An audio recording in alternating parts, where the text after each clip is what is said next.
FIR আইসির বিরুদ্ধে অভিযোগ মারধরের, চুরির দায়ে ধৃত তাঁর স্ত্রীকে বেধড়ক মারধরের অভিযোগ ইসলামপুর থানায় এবং মার খেয়ে হাইকোর্টের দ্বারস্থ অভিযুক্ত স্ত্রী। আর এরপরেই হাইকোর্টের নির্দেশে আইসি সহ 7 পুলিশের বিরুদ্ধে এফআইআর। কাউন্সিলরের বাড়িতে চুরির দায়ে ধরে আনা হয়েছিল, যাকে ধরে আনা হয়েছিল তাকে এবং তাঁর স্ত্রীকে বেধড়ক মারধর করা হয়েছে বলে অভিযোগ ইসলামপুর থানার বিরুদ্ধে। হাইকোর্টের দ্বারস্থ হন ওই অভিযুক্ত স্ত্রী এবং তারপরেই হাইকোর্টের নির্দেশে 7 পুলিশ কর্মী আইসি সহ 7 পুলিশের বিরুদ্ধে এফআইআর। बिना कसूर मोर स्वामी को आने हटा रहे दिले मुनियों से पहले मुझ पुलिस उठाई लीले।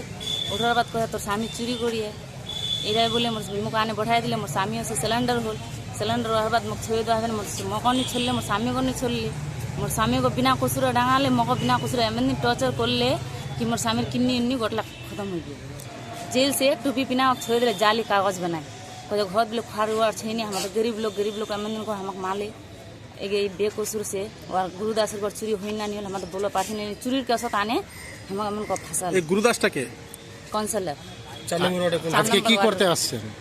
जीटी गुरु थाना केस करो मोर स्वामी नामे कि मोर स्वामी एम दिन हालत अच्छे कि वर इंसाफ मिलवा लगे और इंसाफ मिलছে नहीं। हमारे इंसाफ तो मिले नहीं मौका बिना कसूर माले। গুরুদাস সাহার বাড়িতে চুরি হয়েছিল অ্যাডভোকেট, তার মধ্যে আমাদের কাউন্সিলর ও আন্দাজি আমার ভাস্তার নাম লাগাই দিয়ে আমার ভাস্তাকে এরা পুলিশ খুব অত্যাচার করে ডায়ালিসিসের অবস্থা পড়েছে। আর আমার বৌমাকে আনে বলছে কি কান টানলে মাথা আসবে, ওকে আবার বহুত 3 দিন ধরে ওকে পিটাইছে। ওই জন্য এখন আমরা কেসটা হাইকোর্টে বিচারককে দিয়েছি। হাইকোর্ট থেকে অর্ডার আসছিল যে আপনারা এবার বাই নেমে এফআইআরটা করুন। ওই এফআইআর করতে আসছি। ইসলামপুর আইসি আইও হচ্ছে সৌরভ বর্মন, অজয় হালদার, দেবাশিস মুখার্জি, 2টো সিভিক আছে। এদের নামে আজকে এফআইআর করা হলো। আর এই নিয়ে আইনজীবী অনির্বাণ গুহ ঠাকুর তা কি বলছেন?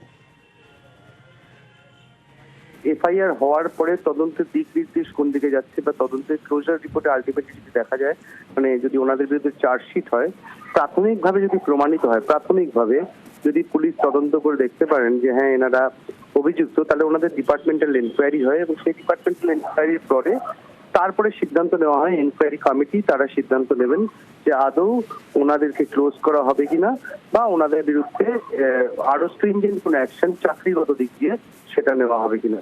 সেটা এই মুহূর্তে এনকোয়ারি যতক্ষণ না হচ্ছে সেটা বলা সম্ভব নয়, কিন্তু একটা এনকোয়ারি আশা করা যায় অবশ্যই হবে।